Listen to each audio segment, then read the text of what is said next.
Wala ka bang papansin sa iyong mga kapaligiran?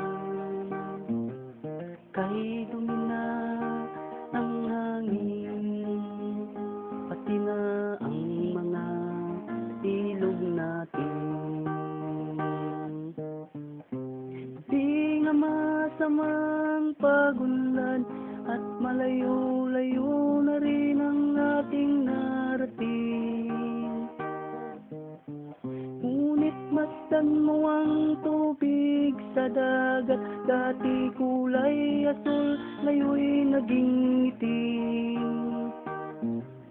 Ang mga duming ating ikinalat sa hangin, sa langit huwag na nating paabutin.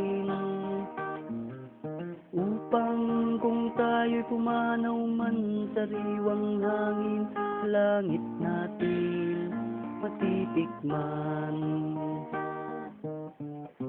Mayroon lang akong inihiling, sa aking pagpanaw sana'y tagulan. Gitara ko ay aking dadalhin, upang sa ulap na lang tayo magkantahan. Ang mga batang ngayon lang isinilang, may hangin pa kayang natitikman. May mga puno pa kaya silang aakyatin, may mga ilog pa kayang lalanguyan. Bakit di natin pag-isipan nangyayari sa ating kapaligiran? Hindi nga masamang pagunlad kung hindi nakakasira ng kalikasan.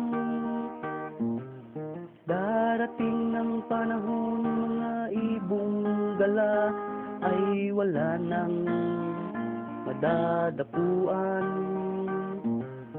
Masdan mo ang mga punong dati ay kay tatag, ngayon'y namamatay dahil sa ating kalukuhan.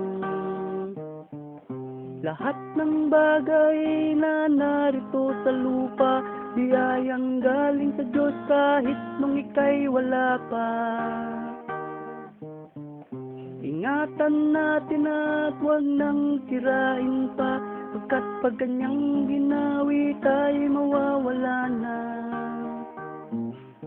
Ang mga duming ating ikinalat sa hangin, sa langit huwag na nating paabutin. Upang kung tayo'y pumanaw man sa riwang hangin, sa langit natin matitikman.